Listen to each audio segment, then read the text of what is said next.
Salut, c'est TechTest. Aujourd'hui, on va parler du S10. Samsung avait annoncé il y a plus d'un mois son S10 ainsi que ses déclinaisons. Et la nouveauté que la firme nous avait présentée était la présence de la reconnaissance digitale à ultrasons, qui selon Samsung était plus rapide et plus fiable. Mais on va y revenir. Parlons de ce capteur à ultrasons. Ce n'est pas le premier smartphone équipé de la reconnaissance digitale avec ultrasons. En effet, OnePlus en avait eu un recours avec son 6T qui, rappelons-le, avait placé le capteur sous l'écran. C'était une vraie prouesse et le capteur marchait très bien. Mais pour Samsung, tout ne s'est pas très bien passé. En effet, un internaute du nom de Dark Shark, requin noir en français, a réussi à trouver une faille dans le capteur du S10. En effet, Dark Shark a posté une vidéo il n'y a pas longtemps en nous expliquant qu'il a réussi à tromper le capteur du S10. Mais comment a-t-il fait? Il nous explique dans sa vidéo qu'il a pris l'empreinte de l'utilisateur d'un S10 qu'il avait laissé sur son verre de vin. Puis il a traité la photo sur le fameux Photoshop que tout le monde connaît pour augmenter le contraste et en faire un fichier 3D à l'aide de nombreux calques. Puis il a imprimé ce modèle sur une plaque de résine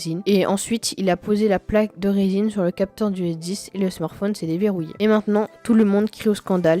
Mais réfléchissons un peu. Pour réussir à transformer une photo d'une empreinte digitale en 2D en un fichier 3D, il faut avoir de bonnes connaissances sur le logiciel Photoshop, ce qui n'est pas le cas de tout le monde. Ensuite, il faut une imprimante 3D qui imprime sur de la résine et c'est très technique et encore, il n'y a pas beaucoup de monde qui en a une. Et enfin, à partir de quel moment tu donnes ton téléphone à une personne que tu connais pas et qui prétend avec sa plaque de résine qu'il va déverrouiller ton S10? Je pense que ça ne sert à rien de crier au scandale et de cracher sur Samsung. Dark Shark a mis en avant dans sa vidéo que nous avons maintenant la possibilité de payer avec notre smartphone et que grâce à cette technique on peut maintenant vous prendre votre S10 et acheter tout ce que l'on veut et vous voler votre argent. Certes, il y a un risque, mais lorsque l'on vous vole votre téléphone, le premier réflexe est de demander à votre banque de bloquer l'accès à ce service. Et ça m'est déjà arrivé et la banque a réagi très vite et je n'ai eu aucun problème. Ce n'est que mon avis, mais gardez ça quand même en tête. Personnellement, je n'ai pas vu la vidéo, mais en revanche j'ai vu beaucoup d'articles sur ça et j'ai réussi à me faire un avis objectif. Mais sachez une chose, chaque technologie a une faille, chaque système a une faille. Sur ce, c'était TechTest.